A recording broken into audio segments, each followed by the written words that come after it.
I was a successful tech entrepreneur who fell deeply in love with Jessica. We met at my friend's birthday party, where our eyes locked across the room. Within weeks, we were inseparable. After 8 amazing months, I proposed at sunset on the beach. She said yes with tears in her eyes, but looking back, something felt off about her reaction. The excitement in her voice did not quite reach her eyes. Before I tell you how I discovered my fiancé's devastating plan, let me know where you are watching from in the comments, and hit that subscribe button if you have ever had that gut feeling something was not right in a relationship. I built my tech company from nothing but an idea and pure determination. 6 years of 60-hour work weeks, skipped vacations, and ramen noodle dinners finally paid off when my software platform took off. By 30, I had achieved financial success beyond what I had dreamed possible growing up in a middle-class neighborhood in Colorado. When I met Jessica at my college friend Tyler's birthday party, I was immediately captivated. She had this infectious laugh that made everyone around her smile. With her flowing auburn hair and striking green eyes, she commanded attention in any room. That night we talked until the bartender announced last call. I learned she worked in marketing, loved hiking, and had a passion for French cuisine just like me. Our first date was at a small French bistro downtown. The conversation flowed effortlessly as we shared stories about our childhood's career aspirations and favorite travel destinations. When she mentioned wanting to visit Japan someday, I found myself imagining us there together, despite having just met her. The first 3 months were a whirlwind of romantic dinners, weekend getaways, and nights where we would talk until dawn.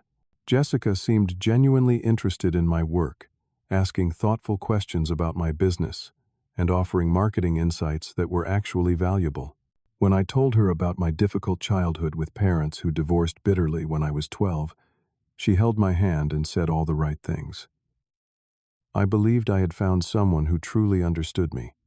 6 months in moving in together felt like the natural next step. I owned a spacious condo downtown, with floor-to-ceiling windows overlooking the city.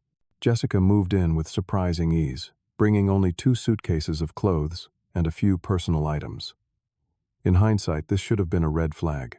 She slipped into my life without disturbing it, as if she was carefully fitting herself into a predetermined space. It was around this time I began noticing subtle changes. Jessica started asking more specific questions about my finances. At first they seemed casual, like wondering about my investment strategy or asking if I had considered buying a bigger place. Nothing overtly suspicious, but looking back, there was a pattern forming. When I brought her to my company holiday party, she charmed everyone. My business partner, Jacob, pulled me aside to tell me how lucky I was. Yet later that night, I caught her in an intense conversation with the wife of our chief financial officer, leaning in close, as they discussed something that made them both glance my way. The real trouble started when Jessica introduced me to her friends. There was something off about the dynamic. Her best friend Amanda gave me what I can only describe as an appraising look, as if she was mentally calculating my worth. Throughout dinner, I noticed subtle exchanged glances between Jessica and her friends whenever I mentioned anything related to my business success. One evening, about 8 months into our relationship, I overheard Jessica on the phone while I was supposed to be in the shower. I heard her say, "After we are married, things will be different. Trust me." Something in her tone made me pause. When I asked her about it later, she laughed it off, saying she was talking about our living space and wanting to redecorate after the wedding. I believed her, chalking up my suspicions to wedding stress. When I proposed, Jessica said yes immediately, but in retrospect, she seemed more excited about the 3-carat diamond ring than about spending her life with me. During our engagement party, I noticed how she kept showing the ring to her friends while their conversations abruptly stopped whenever I approached. The subject of a prenuptial agreement came up naturally given my business assets. Jessica responded with tears, asking if I really loved her and trusted her. She said a prenup would make our marriage feel conditional from the start. Against my better judgment and my attorney's explicit advice, I agreed not to pursue it. I wanted to believe in us in the future we were planning. That decision would almost cost me everything I had worked for, The revelation came 4 months into our engagement. Jessica had been texting constantly with Amanda, guarding her phone more carefully than usual. I was supposed to be in San Francisco for a 3-day conference, but the second day's meetings were canceled when our potential investor had a family emergency. I decided to surprise Jessica by coming home early. As I approached our condo door, I heard multiple female voices and laughter inside. My hand was on the doorknob when I heard my name. Instinctively, I paused. Oliver has no idea Jessica was saying, her voice carrying clearly through the door. The poor guy actually believes I am head over heels for him. More laughter followed. I stood frozen key, suspended midair. So what is your timeline? This voice belonged to Amanda. How long after the wedding before you file, I figure? 8 months is good, Jessica replied casually, as if discussing a business transaction. Long enough to not look suspicious, but not so long that I have to keep up this charade forever. His company is projected to double in value next year, according to what he told his business partner. The longer I wait, the better for me financially. My stomach dropped to the floor. I could not believe what I was hearing. The woman I loved, who I had planned to build a life with, was plotting to divorce me and take half of everything I had worked for. California divorce laws are very clear. Another voice chimed in. I recognized it as Tiffany, a friend of Jessica's who worked as a paralegal. After you are married, you are entitled to 50% of all assets and income acquired during the marriage. Since his company is still growing, timing is important. And since he refused to do a prenup, it is all fair game, Jessica added, with what sounded like satisfaction. Such an easy target. All it took was some tears about trust and love. They all laughed again. I felt physically ill. The best part is the wedding itself, Jessica continued. I have him paying for everything. The $50,000 venue, the designer dress, the honeymoon in Bali. Why not enjoy his money while setting up my future? What if he figures it out? Someone asked. Oliver, Jessica scoffed. He is too trusting, too nice. That is why I picked him, instead of going after Jacob, who is much more suspicious by nature. Oliver sees what he wants to see. He thinks I love graphic design and hiking. I have never designed anything in my life, and you all know how much I hate being outdoors. My mind was reeling. The hiking trips, she had enthusiastically suggested, the design ideas she had shared for my website, all lies constructed to appeal to me specifically. What about the prenup thing? Was he really that easy to manipulate? Amanda asked. Embarrassingly easy, Jessica replied. I just turned on the waterworks and gave him that whole speech about trust and unconditional love. Men like Oliver are so predictable. They want to believe they have found true love so badly that they ignore obvious red flags. I had heard enough. Quietly, I backed away from the door and returned to my car. I drove to a hotel downtown and checked in, mind racing with everything I had just learned. The woman I thought I knew did not exist. She was a carefully crafted persona designed to appeal to me to gain access to my wealth. That night was the lowest point of my life. I cycled through disbelief, rage, heartbreak, and humiliation. I had been completely fooled by someone who had targeted me like a predator selecting prey. Every loving moment, every intimate conversation, every plan we had made for our future had been a calculated move in her scheme. The next morning I called Jacob, the only person I trusted completely. He listened without interrupting as I recounted what I had overheard. I am not surprised, he said finally. There was something off about her interest in company financials at the Christmas party.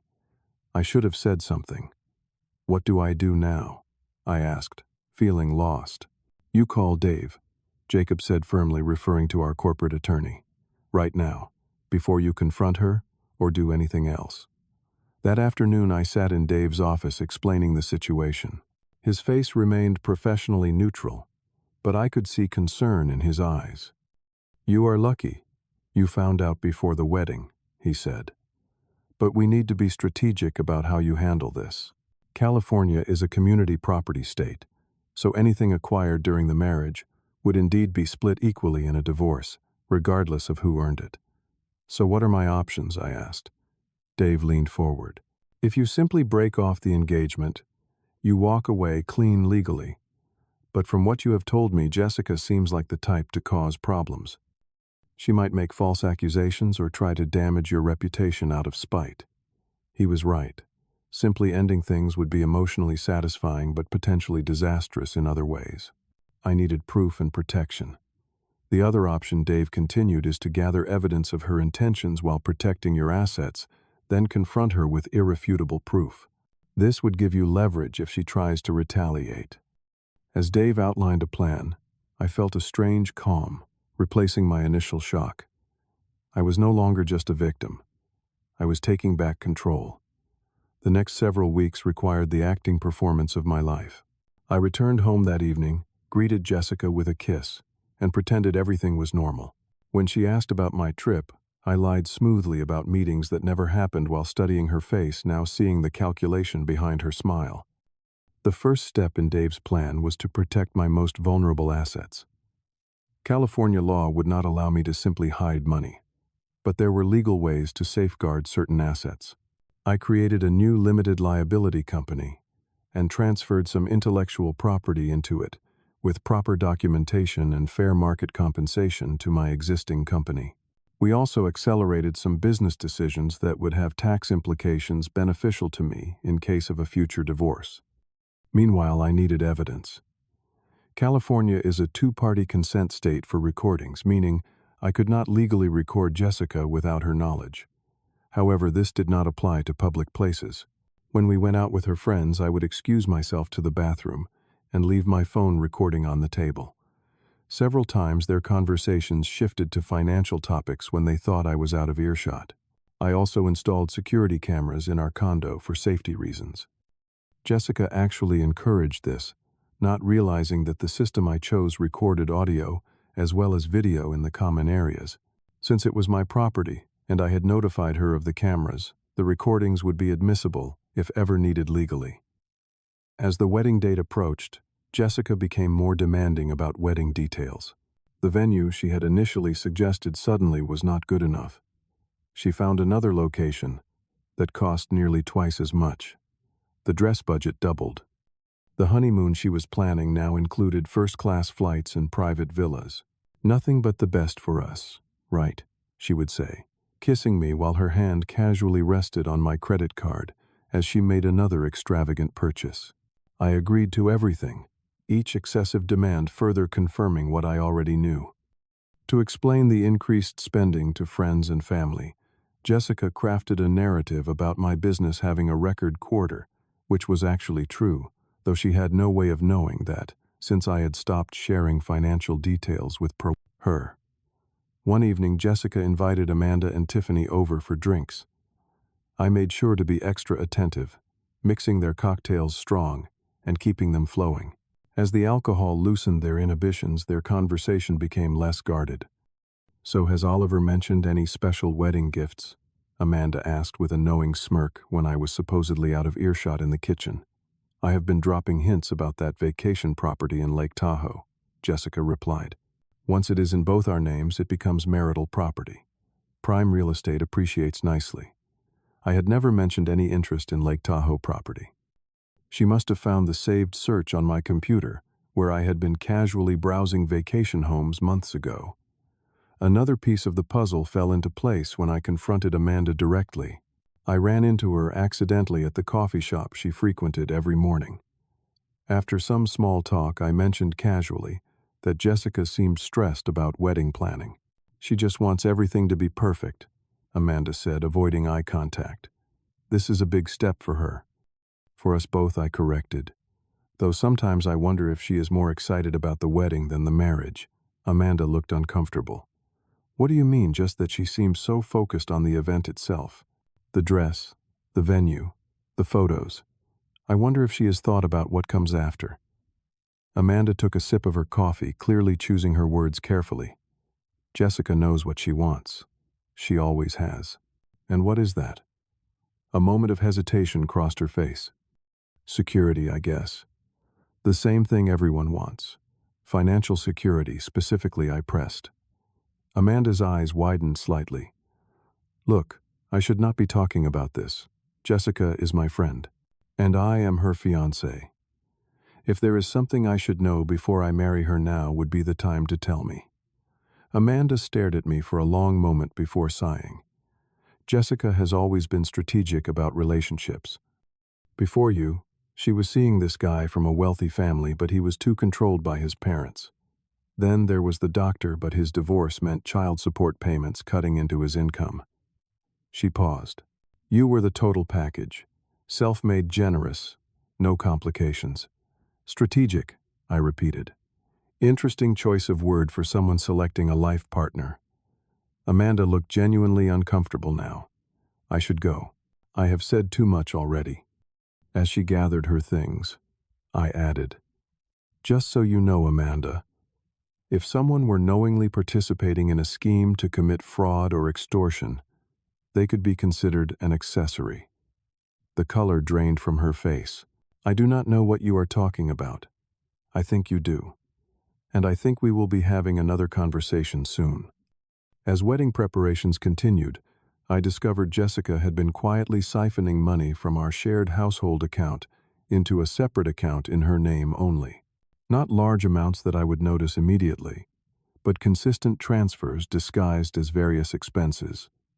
When confronted about a specific charge, she had a plausible explanation ready, complete with fake receipts she had created. I met with my financial advisor to ensure all my accounts were properly protected. We changed passwords, security questions, and account access protocols. I updated my will, removing Jessica completely. Any financial ties that could be legally severed, we cut. By the time we reached the week of the wedding, I had compiled an irrefutable case audio recordings of Jessica, discussing her plans with friends, documentation of her secret account and financial manipulations, text messages she had sent to Amanda that I had obtained, when Amanda, fearing legal repercussions, forwarded them to me to save herself. The stage was set for a confrontation that would end this charade once and for all. I chose the night before our wedding rehearsal dinner for the final act. Jessica had invited Amanda and Tiffany over to our condo for pre-wedding celebrations.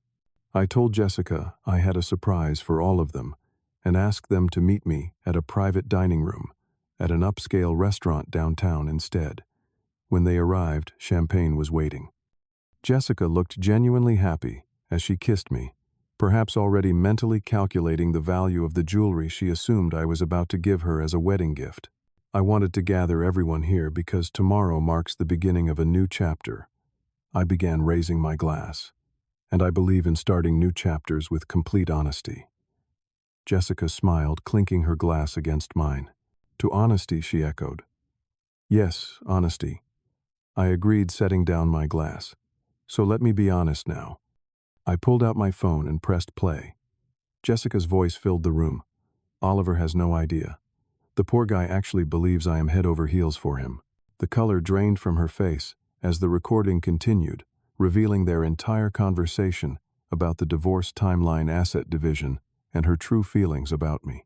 Amanda and Tiffany stared at their laps, unable to look at either of us. When the recording ended, Jessica immediately went on the offensive. You recorded me illegally. That is an invasion of privacy. Actually, the recording was made by the security system in our common living area, which you were fully aware of, I replied calmly. And this is just one of many pieces of evidence I have collected. I placed a folder on the table and opened it, revealing bank statements, showing her secret account text messages between her and Amanda, discussing their scheme, and notes from my meetings with financial and legal advisors. You went through my private messages, she attempted again. No need. Amanda provided them voluntarily when she realized the legal implications of being an accessory to fraud. I nodded toward Amanda, who looked away guiltily. Jessica's tactics shifted instantly. Tears filled her eyes as she reached for my hand. Oliver, baby, this is all a misunderstanding. We were just joking around. You know how girls talk. It did not mean anything. Save it, Jessica, I said, pulling my hand away. The wedding is off. I have already contacted the venue and vendors to cancel everything. Your things have been packed and moved to a storage unit. The address and access code are in this envelope along with enough money for 3 months' rent on a reasonable apartment. Her tears dried instantly, replaced by cold fury. You cannot do this to me. We are engaged. I have rights. I will sue you for everything. On what grounds exactly, I asked. We are not married. There was no cohabitation agreement. The condo is solely in my name, as are all my business assets. You have no legal claim to anything of mine. I quit my job to plan this wedding, she shouted, growing desperate. I have lost income. Actually, you did not. I corrected. I checked with the marketing agency you claim to work for. They have no record of your employment for the past 3 years. Another lie. Jessica looked at Amanda and Tiffany for support, but they were already gathering their purses, clearly wanting no part of this confrontation. You might want to stay, I advised them. The police will have questions about your involvement in what amounts to an attempted fraud conspiracy. That was a bluff, but they did not know that. Both women froze. Jessica made one final attempt. I will tell everyone you abused me. I will ruin your reputation. I simply slid another document across the table. That would be defamation, and my attorneys are prepared to respond accordingly. Additionally, all of our interactions for the past 3 months have been documented specifically to protect against false accusations. As the reality of her situation sank and Jessica's expression morphed from anger to calculation, she was assessing her options, looking for leverage for any angle she could still exploit. Finding none, she resorted to her true nature. You really think you are so smart, she hissed. Men like you are all the same. You think your money makes you special, makes you worthy of real love. It does not. You are pathetic, desperate for someone like me to validate you. I stood up, surprisingly unmoved by her venom. You are right about one thing, Jessica. I was desperate for love, real love. That made me an easy target. But that is the difference between us. I am capable of love. You are only capable of seeing people as a means to an end. And that is why, despite all your calculations, you will always end up exactly where you are right now, alone. As I walked out, I heard her shouting threats and obscenities behind me. But they held no power anymore. For the first time since discovering her betrayal, I felt truly free. The aftermath was not easy. Jessica tried to spread rumors among our social circle, but the evidence I had shared with close friends quickly discredited her claims. Her friends, including Amanda and Tiffany, distanced themselves once they realized she could no longer provide access to wealth and status. I threw myself into work, finding solace in building something real. I started seeing a therapist to process the betrayal and examine why I had been so susceptible to Jessica's manipulation. There were deep-seated insecurities about my worth beyond my financial success that I needed to address. 6 months later, I heard through mutual connections that Jessica had moved to Seattle and was engaged to another entrepreneur. I considered warning him, but ultimately decided against it. However, when he reached out to me directly, saying he had heard rumors about Jessica's past, I shared my experience honestly. He ended the relationship the next day. The most valuable lesson from this painful chapter was learning to distinguish between people who value you for who you are and those who see you as a resource to exploit. True connection cannot be faked indefinitely. There were signs from the beginning that I had ignored in my desire to believe I had found real love. 1 year after the canceled wedding, I met Sarah at a volunteer event for a youth coding program I supported. Our relationship developed slowly, built on genuine shared interests and values. When she insisted on paying her own way and showed more interest in my early struggles than in my current success, I recognized the authentic connection I had been looking for all along. Have you ever discovered someone in your life was not who they pretended to be? Share your experience in the comments below. If this story helped you recognize red flags in relationships, please hit that like button and subscribe to hear more stories about navigating life's challenges. And if you know someone who might benefit from this wake-up call about gold diggers, share this video with them. Thank you for listening to my journey. And remember that sometimes losing someone toxic is the most valuable gain of all.